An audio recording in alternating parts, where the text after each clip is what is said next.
Humans are adaptable, but adaptation is not always growth. Sometimes it is survival, and sometimes survival demands that you abandon who you are. You become agreeable to avoid conflict. You become perfect to avoid punishment. You become invisible to avoid pain. Over time, the adaptation becomes identity, and you forget that the version of you the world sees is not the full you. It's the false self, shaped by survival. No one creates a false self for fun. It is a necessity. In environments that lack safety, love, or consistency, children learn quickly. Being myself is risky. Being who they want keeps me safe. So they build a version of self that gets approval. The golden child, the caretaker, the peacemaker, the overachiever. Each one is a mask, a strategy to survive emotional hunger, and the longer it's worn, the harder it is to remove. Pleasing over presence. When your safety depended on other people's moods, you learn to prioritize their needs over your own. This creates a chronic pattern of fawning, saying yes when you mean no, smiling through discomfort, silencing your truth to keep the peace. It looks like kindness, but it is fear. The false self becomes a performer, and the performance never ends, even when no one's watching. Perfection as protection. For some, the false self is not soft, it's armored. They become perfect, productive, impressive, because mistakes brought shame, weakness brought rejection, and love had to be earned. So they build a persona of competence, always achieving, always controlling, always fine. But beneath the excellence is exhaustion, because the false self is terrified. If I ever stop performing, will anyone still stay? Disconnection from emotion. The false self is emotionally distant, because emotion is unpredictable. In early environments where feelings were dismissed or punished, humans learn to suppress them entirely.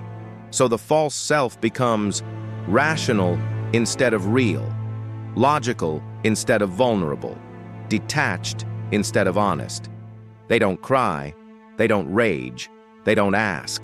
They survive through silence, and the cost is a numbness they can't explain. Identity by reflection. The false self is built for others, not from self-awareness, but from feedback. So they define themselves by what others need. The friend who always listens, the child who never complains, the partner who always gives. Their identity becomes a mirror, and when no one is around, they don't know who they are, because their self only exists in reaction to someone else. The pain of being unknown. The false self is lonely, because even when surrounded by people, no one knows the real version beneath the mask. You hear praise, but it doesn't land. You receive love, but you don't feel it. Because it's the mask being seen, the performance being applauded, not you. And over time, that emptiness becomes unbearable.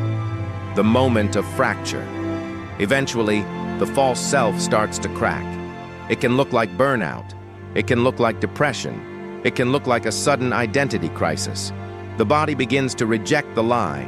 The nervous system stops tolerating the performance, and a quiet voice inside starts to whisper, "There must be more than this." The risk of becoming real. Letting go of the false self is terrifying, because that mask kept you safe. To remove it means facing old fears. What if I disappoint them? What if they leave? What if I don't know who I am without it?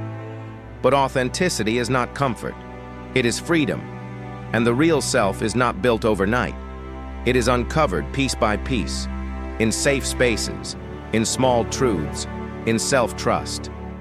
To conclude, you are not who you pretended to be. The false self got you here. It kept you alive. That matters. But you are allowed to outgrow it. You are allowed to say no, be seen, feel fully, choose differently. You are allowed to be loved without performing, to be enough without earning, to exist without explaining. The real you was never broken, just buried. And now, it's safe to return.